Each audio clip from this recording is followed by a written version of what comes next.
So what's up sa mga kahombre ko dyan? Makagago pa sa na naman nga pala to. At syempre, mga kahombre ko, alam nyo na, today is the day kung saan finally atin ang matutunghayan ang the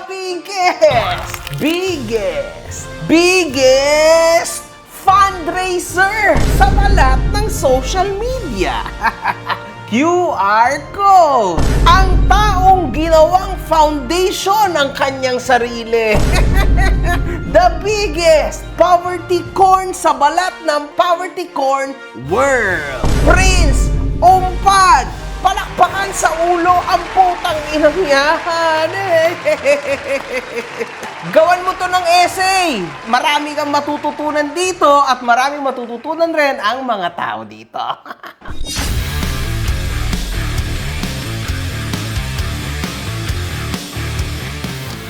Hinahanap mo ba ako sa Facebook? I-follow mo na ako. Ito ang page ko.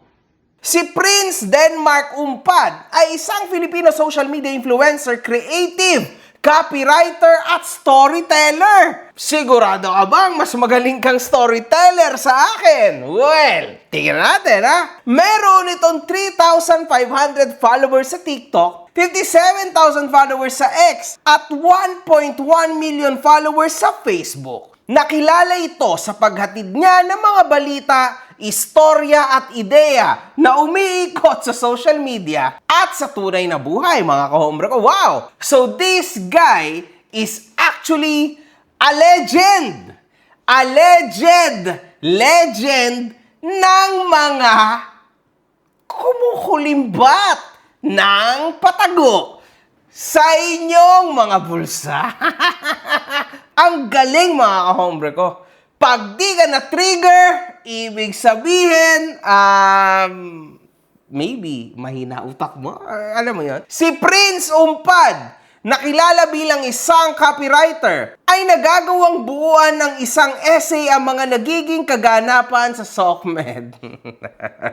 Matagal na ring nako-call out si Prince dahil sa di umano'y repetitive content ito na pag-post at paglagay niya ng isang salaysay tungkol dito. Now, I am actually curious kung ako ba ay nasusulatan ng tao na ito. Kumakalat rin na siya di umano'y gumagamit ng ChatGPT upang gawin ang kanyang mga essays. Si TPC na nagka-issue na nito-nito lang, mga kahombre ko, ay nagawa ring mag-post ukol dito. Fuck you, TCP! Fuck you!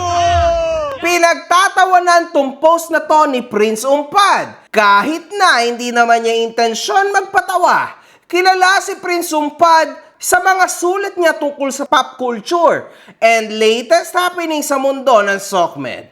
Ang pinaka nagpasikat sa kanya ay yung abilidad niya na gawa ng reflections at life lessons ang bawat trending topics na to. Pero lately, bukod sa lessons, nagiging popular na rin si Prince Umpad bilang nakakatawang tao para sa ilan. Kesyo pag may trending topic, naging meme na sa mga tao na siguradong gagawa na naman ito ng essay ni Prince Umpad. Na sa totoo lang, wala naman sanang masama. Walang masama sa pagiging expressive. Kung may reflection ka talaga sa bawat bagay at talagang hindi ka matahimik, kung wala ang input tungkol dito, sa tingin ko, utang na loob mo sa sarili mong ilabas yan. Pero dito sa latest post niya, pinagtawanan siya hindi dahil nagpapatawa siya, kung hindi dahil lumilinaw lang lalo sa mga tao yung pinagkaiba ng taong may kailangang sabihin sa taong kailangan may masabi. The takeaway from this is, bro, minsan, shut the fuck up. Comment! Bayad na nga para mag-promote. May engagement money pa. Arigato! Hindi na nakakatuwa yang si Prince Umpad. Lahat na lang ng makita gagawa ng essay. Freaking pick me boy! Gawan mo kaya ng essay yung bornik mo. Na lahat na lang ginagawa ng essay nitong Prince Umpad na to. Pick me boy ang atake. Si Jeloy Concepcion ay isang Filipino visual artist at professional photographer sa SOCMED. Si Prince Umpad ay nagawang i-post ang larawan ni Jeloy na may salaysay. These Valentines realized that the best gifts in life aren't roses, diamonds, an iPhone 16, or teddy bears.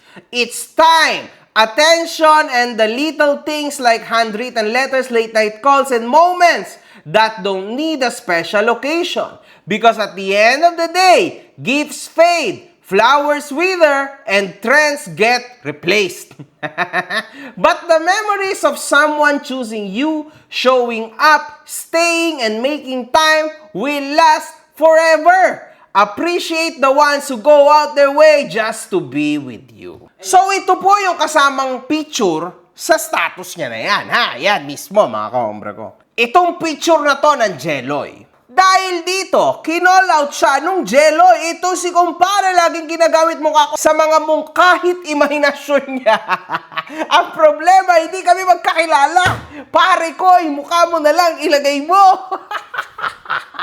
In short, mga kahombre ko, nainis yung photographer kasi syempre, una sa lahat, wala man lang pakundangan, no? Wala man lang kapaa-paalam, gagamitin ang imahe niya or else ang trabaho niya. Why are you doing this, man? Bakit kaya, no?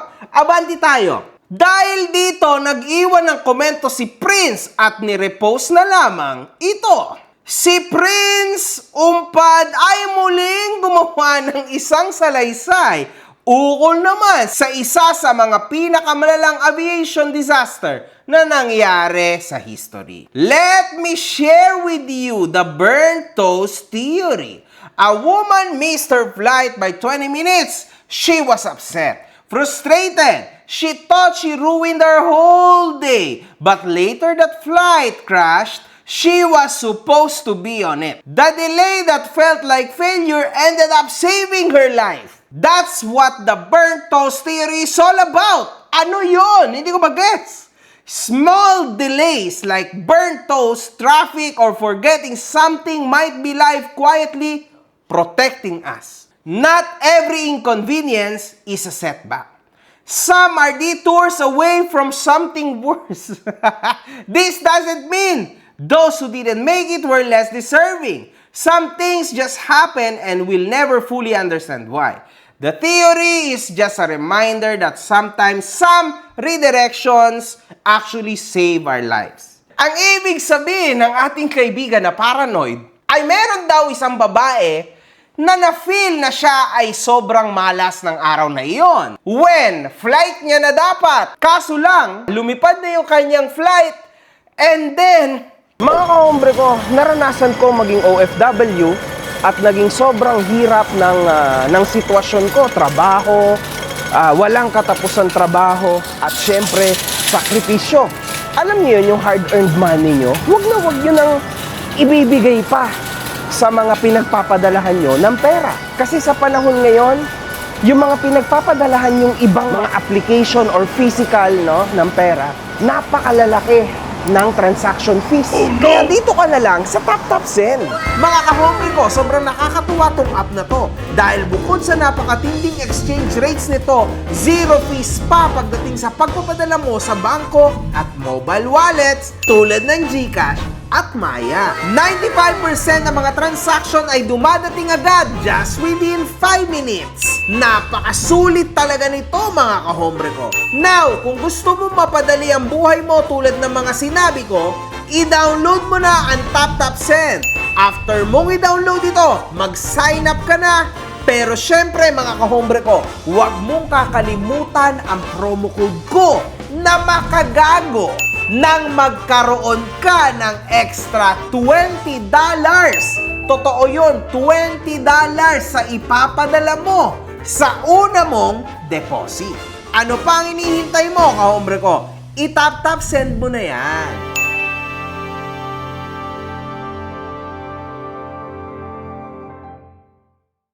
Bigla pong nag-crash yung airplane. So now, mga kahombre ko, pinapalabas po ng tao na ito na hindi naman porke naiisip mo na malas ka, totoong malas ka. Maybe, ayaw lang ng tadhana na ikaw ay nakasakay sa airplane na yon kasi meron pang magandang mangyayari sa buhay mo. Unfortunately, sabi po ng mga netizens, saw someone trying to use the recent Air India tragedy as an example to explain the burnt toast theory. And honestly, that's just so wrong on so many levels. People lost their lives, families are grieving. This is not the moment to use a heartbreaking accident to push a philosophical narrative. It's insensitive, inappropriate, and frankly, tacky. There are better ways and better times to talk about life lessons. Let's choose empathy over engagement. My deepest sympathies to the loved ones of those who perished in this tragic plane crash. Call him out! I did already. I did post a comment on his post initially, but it seems that he blocks the Facebook profile of those who comments against his post. When I checked his profile again, using my other FB profile, he did turn off comments on his post. Ito mga kahombre ko, madalas niya itong gawin. Parang mga Val Matubang, parang yung mga Team Kalingap style. Kapag ayaw nila ng comment mo, ibablock ka. Palakpakan ang putang inang yan. Sa pag-call out sa kanya, inedit niya na lang ang nasabing post. Inedit niya na, Diyos mio, damage control siya ngayon, pero sa latter part ng post, the reference is still pretty obvious. So at least naman, di ba, na-realize niya na mali siya. Kaso, hindi man lang niya ni-recognize yung taong tumama sa kanya. Why? Kasi matigas ang bungo ng tao na ito. Fundraising. Ay, nako, eto na yung tunay na issue ng tao na to, mga kahombre ko. Matindi to. Nagkaroon ng isang post si Prince Umpad ukol sa isang batang 10 years old na si Mauro. Nakuha niya ang post na ito sa ibang author. Mauro is only 10 years old. Grade 4. At night, he works as a parking boy. Minsan pa nagkakalakal bago pumasok sa school. Kaya sa klase madalas pagod at antok. One time, his teacher asked why he's always asleep with his head down. Mauro answered softly, "Sorry po, teacher. Sa gabi po kasi nagpa-parking boy ako. Sa umaga bago pumasok, minsan nangangalakal pa ako para may pambaon. Na-stroke po kasi si mama." As of now, we've raised 10,800 for Mauro and his mom. Coordination will be through his teacher, Sir Juan de la Cruz, to make sure all help goes directly to them. I will also personally visit him to turn over the help we gather. If you want to extend financial aid, medical assistance, or even just prayers, donation, QR, and bank details will be in the comments. No child should have to work in the streets just to survive. Let's give Mauro a fair chance to study and dream. Sa kanyang comment section, inilagay niya ang QR code dito as payment detail kaysa sa original, author o totoong nag-post. Dahil sa post na ito, kinall out siya ng isang individual na may kinalaman sa nasabing fundraising sa kadahilan ng peke ang kanyang fundraising at wala itong consent sa totoong owner. Patay ka ngayon, ako! Hello everyone! Deleted na yung post ko dahil na rin sa request ng family nung bata at sa aking kadahilanan na ginagamit na ng ibang masasamang tao para sa kumita. Itong Prince Umpad na to, ganto ba talaga? Paki-report nga to, ako nang gigigil rin dito eh. Kumusta na yung bata? Natulungan ba? I wanted to visit and talk with the kid personally, but they refused to receive help. Best to respect their decision. Sa simula na nabash ng tao si Prince Umpad, nagsimula na itong maglapag ng kanyang apology at sari-saring eksplanasyon. Eksplanasyon na napakagulo. Sobrang gulo. Earlier today, I pledged to give 10,000 to a child who was said to be sleeping in class because his mother suffered a stroke and he works as parking boy late night. I also said I want to visit him personally when the weather improves. Our community agreed to raise support because no child should have to go through this. I want to admit my mistake. Oh, mistake. Nako. We commented on the post of someone named Juan de la Cruz, asking how we can directly send help. But while waiting for a reply, I went ahead and pledged, and even encouraged fundraising without first confirming if he really is the teacher. If the story is true or if the family is comfortable receiving public help. That was wrong on my part, and I sincerely apologize. We only started raising funds early so that once we get the right information, help can be given immediately. I also asked some of my doctor friends if they can extend medical support for stroke recovery.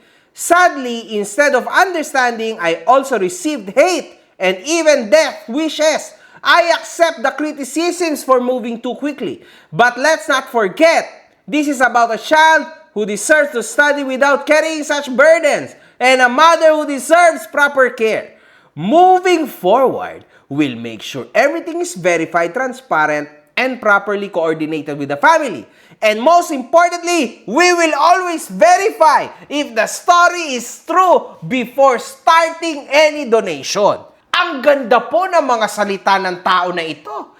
Talagang pang masterclass, mga kahombre ko. Parang totoo. No, I was waiting for a Bible verse, pero parang wala akong nakikita. Ewan ko lang ha. Iba't ibang mga netizens ay napapansin na rin at pinupuna ang mga resibong pinopost nito at sinasabing AI-generated or edited ito. Commenting here kasi I got curious kasi ang daming haha ng post niya. Actually, I was once a follower of this page before this day. I browsed through my gallery and my sister receipt and looked for several 5-digit GCash receipt to compare, and here's some differences I noticed. Yung number ni recipient, wala siya dapat. Dapat buo siyang nakikita. Yung total amount sent magkaiba ng peso sign. So yan mga kahombre ko. It is very clear na parang medyo may mali sa mga pinagpopost ng tao na ito. Dahil dito, nag-post na naman si Prince Umpad ukol sa issue na ito. At kung saan pinapakita niya lahat ng screenshot ng kanyang mga binigyan o binayaran. Tama?